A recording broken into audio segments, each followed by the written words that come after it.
Okay, so on April 8th, there's going to be a total eclipse. The moon and the sun are going to line up and make a shadow on the earth. Now the shadow is going to cruise across the United States, something like this. The shadow should be approximately 115 miles across. Now let me show you why this is not possible on the heliocentric globe model as we are shown. Here's the best way to do it. Let's make a model. Okay, so here's our 6-inch globe, and I got it tilted like it would be 3 months after the winter solstice. Now down here, 15 feet down, or 30 Earth lengths away, is a golf ball. Now the Earth is a 6-inch globe, which is 8,000 miles across, and the moon is a quarter of the size, which would be 2,000 miles, which would be roughly 1.5 inches, which is real close to a golf ball size. So we have everything to scale right here. And down here is our sun. All right, so now let's cruise down here and see what our eclipse looks like. Okay, so here's our eclipse. Now the sun is prospectively the same size as the moon. So here's our eclipse right here, and then the moon's going to cruise on by, and the sun's going to pop out again. Let me zoom in and show you a little better this time. Okay, here's our eclipse, and then the moon is going to cruise on by again. Now let's compare our eclipse to some real eclipses. It looks like a match. So let's go back to our model. There's our moon, there's the sun down there. Now let's see what the shadow looks like out on the earth. Shut the light off. Now we're going to come down here and check it out. Now the shadow is way too big. It's covering the whole United States, all of Mexico, half of Canada. The shadow should only be 100 miles wide. It should look something like this. Now, why is the shadow way off? Let's see what NASA has to say about it. Now here's their model of what's going on. Now they're saying that the sun is way bigger than the moon, and it's making an umbra penumbra. So it casts a tiny little shadow on the earth. Now let me show you a real life example of this model. Here's somebody, I think he's trying to create an umbra penumbra, but he's casting a shadow smaller than the object, so we'll give him some credit.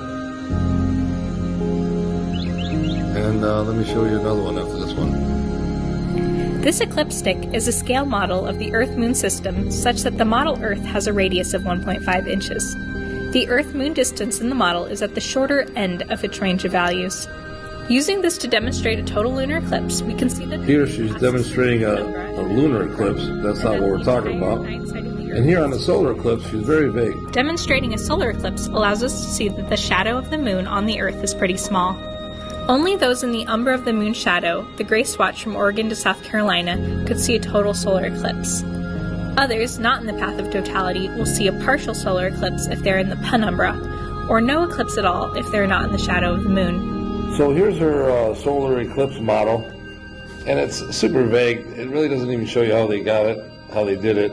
But let me show you what they're not showing you. Okay, so we've all seen the shadow of the Tom and Jerry where the mouse comes into the room and he scares the cat, but the cat looks at him and realizes it's a mouse. It's normal that objects cast shadows bigger than themselves the farther the shadow is from the object that's projecting the shadow. Here's an illustration of how that works. You have a light source, you have an object, in this case a sphere, and then you have a surface on which the shadow is cast. Now if you notice, when the object isn't right up against the surface, the shadow is bigger than the object. We've all seen this, and we can duplicate it ourselves easily. You can use a quarter, a ping pong paddle, headlights of your car, and a garage door. You see it in the real world all the time.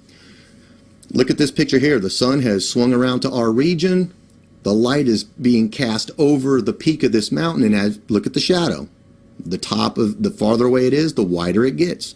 because that is how it works in nature. That's what's duplicatable. That's what can be demonstrated. And this is, notice that the shadow is never smaller than the object. But explain this. This is supposedly an image from space of an eclipse over Mexico. And if you look at a map, you can see that's 50 or maybe 60 miles across. Hard to say, but it's not a quarter the size of the Earth.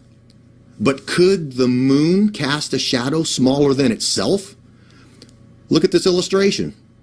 If the ball is right up against the surface, the shadow is the exact same size. And if it gets farther away, the edges might become blurry, and the shadow can actually be bigger than the object, but it can't be smaller.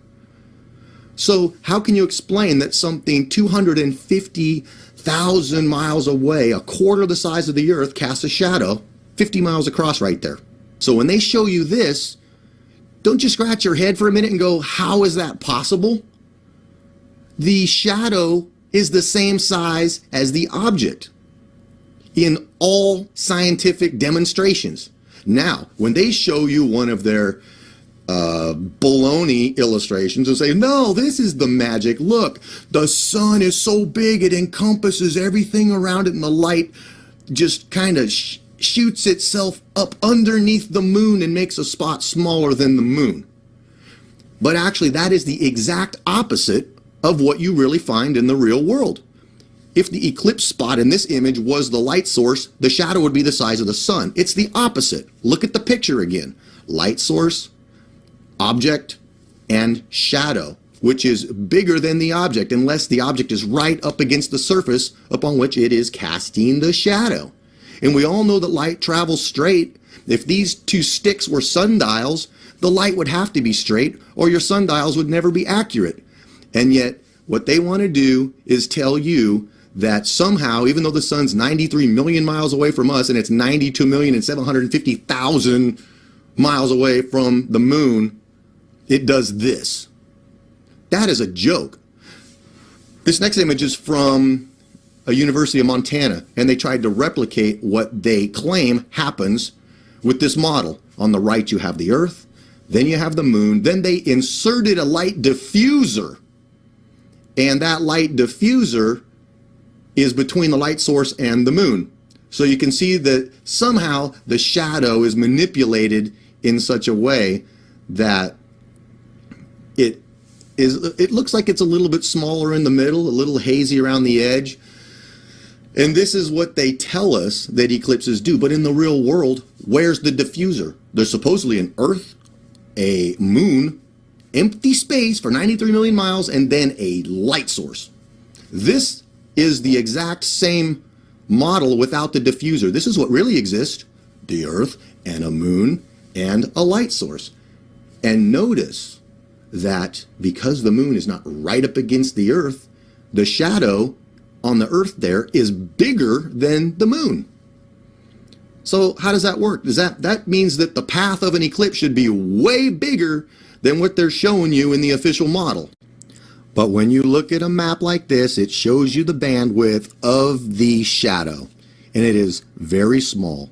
Even the actual images that aren't just a map like this will show you that the spot that the sun leaves is small. This is an official photo from NASA or a satellite of the shadow of an eclipse. This is the problem, though. How do you take this?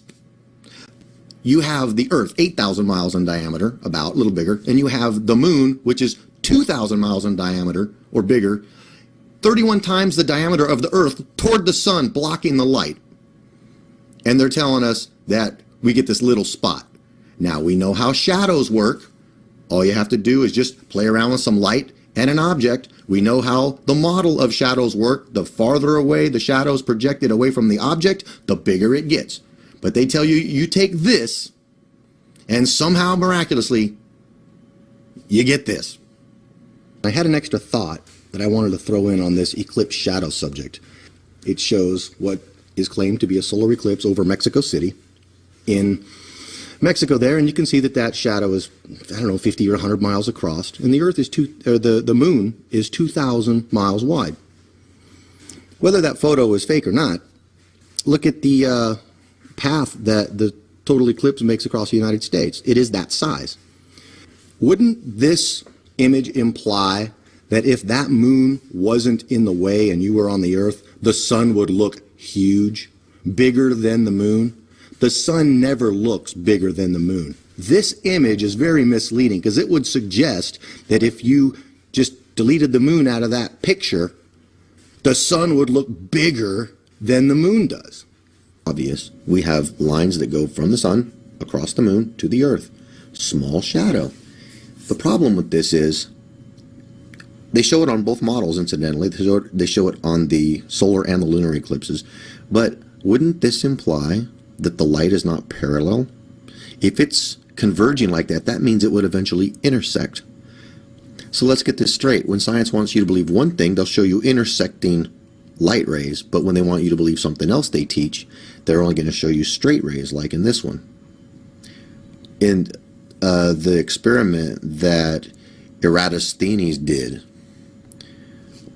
the light had to be straight for it to work. If it wasn't straight, sundials wouldn't work. But they do, because light travels, it's radiation, it travels in a straight line. But they say, no, it actually converges and it would intersect. But every other scientific explanation about light behavior and discoveries show straight light rays. This is an excellent illustration here. Look at the light. Do they imply any convergence? Any light that would eventually intersect? Absolutely not. But they will show you anything that it takes to help you believe what they want you to believe. Whether there's truth in it or not, that's irrelevant. You have to start thinking for yourselves and look at this. Here again, the sun is depicted as having straight rays. They even showed that they're divergent in the left. They actually spread out as they radiate away from the light source. And when you look at the real world, this is how light works. Does this show any light that would converge? Any light that would intersect? This is what you see in the real world. Look at the clouds. You can Google sun in the clouds and you'll find tons of images like these. But when they want you to believe a certain thing, they'll show you a photo like this and say, no, this is how it works. The light will go around the moon and it will converge on the Earth. And if the Earth wasn't there, it would actually intersect, which means light isn't straight, which means every scientific experiment that relied on straight light rays is invalid. But what you have to remember is that the people that are controlling the world, they control the media, they control academia, they control science, they control history, and they happen to all have a flat Earth logo on their agency. Well, you know, look. The flat Earth map is on all their logos. They'll give you pictures from space and tell you that they're true. They'll lie to your face and say, here's some real pictures. And if you just scrutinize them a little bit, look at them yourselves. Satellite pictures, the cloud cover is frequently just pasted, sloppily even. And they'll ignore every other proof and want to argue over trivial details about the math or about you don't have this figured out. They ignore the fact that you can't find a curve. They ignore the fact that what you see with your own eyes tells you different. And they ridicule anyone who thinks out of the box and doesn't go along with the crowd and accept what they're taught. I mean, why would they, on one hand, just lie to you and say, look, light converges from its source. It doesn't radiate out. It doesn't spread out. It doesn't go in a straight line. Oh, well, wait, we want you to understand something else, so now we're going to show you that the light rays are straight and parallel. Everything they discover supposedly is more fantastical. Now we don't even have a plane of orbit. Now all the planets are chasing the sun through the universe. It doesn't matter. They're insulting your intelligence. They released this the other day and showed you a Jupiter with strudel on the top and said, wow, look what we have. What it really is that they don't want you to feel like you're anything. There is no purpose and you need them to lead you. We came from monkeys. We have no purpose. We're in a universe that's going no place, came from nothing, going nowhere, and we came from nothing and we are nothing. We're property, and they want us to feel like it. The last thing they want us to think is we came from something important, that we have value. Each person has to reconcile in their own mind what they're going to believe, but do you really need to cling to the teachings of people that are known liars? They won't tell you the truth for the life of them. Listen to these people. The people that run the world are wicked. So would you expect that they would tell you the truth about science or about history? Do you think they're going to let their schools teach you something that contradicts things that mold your thinking the direction they want you to go?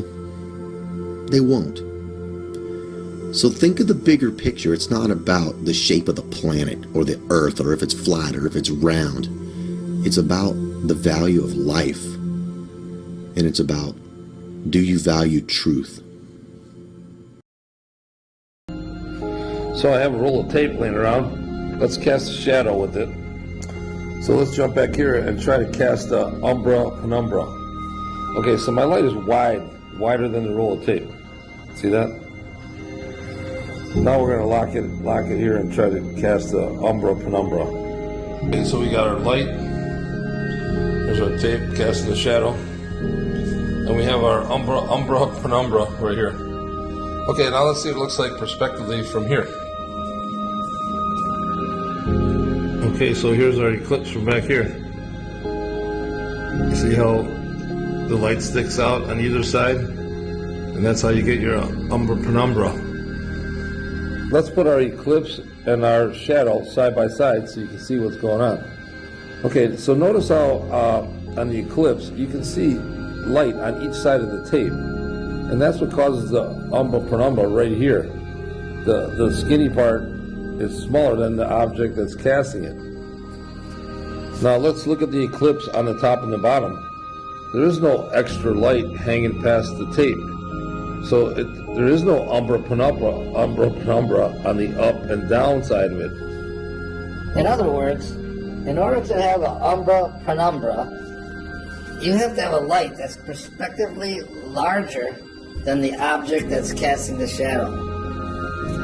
So in order to have an umbra penumbra, prospectively, the sun would have to be bigger than the moon. Well, if the sun was bigger than the moon, you wouldn't have a total eclipse.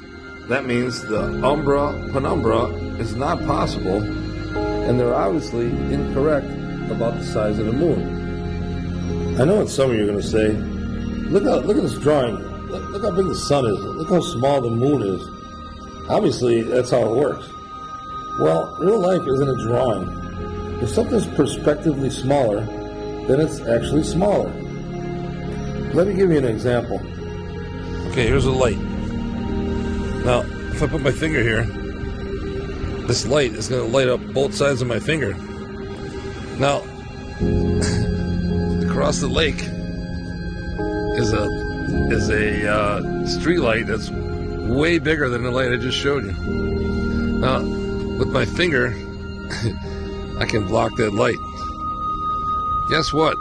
It's not going to light up both sides of my finger. I don't care how bright it is. That's because prospectively it's smaller. That makes it smaller. You can't draw it bigger and then all of a sudden the light's bigger and brighter, right? Hey, let's draw it. Here you go. I got a 16-inch street light a mile away. Oh, here's my finger. Okay, let's draw diagonal lines. Oh yeah, look at my finger lights up on both sides. That's ridiculous. Real life is not a drawing. Here we are back at the lake. I can block out a whole house with my finger, let alone a street light. Let me show you another example. Now here's the light 3 times bigger than the globe. Now here's the corner, right here. Now you can see around the corner. See?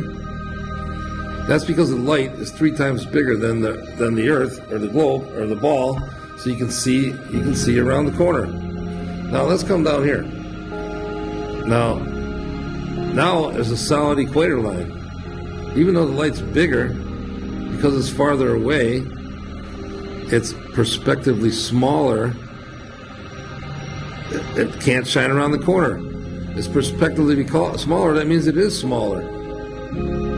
So as it sits, our eclipse model shows to be correct. That means the shadow on the Earth would be too big. So the moon, as stated in the globe model, is incorrect. The size is incorrect, or the distance is incorrect, or both. So the shadow on the Earth is 60% bigger than the golf ball. So that means if the shadow on the Earth is only 100 miles wide, then that means the moon can only be around 30 to 70 miles in diameter, which is way off from 2,000 miles in diameter.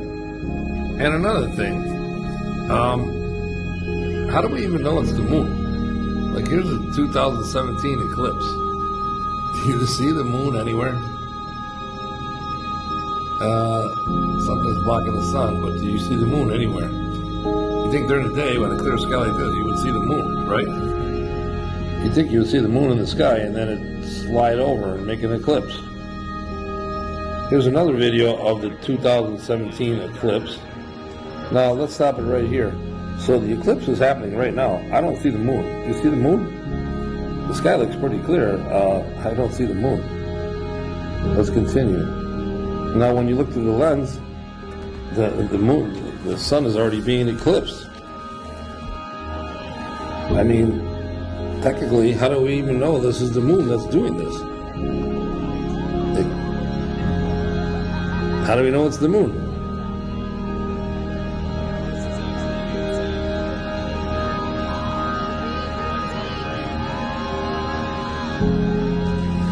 How do we know it's the moon? Is it even the moon?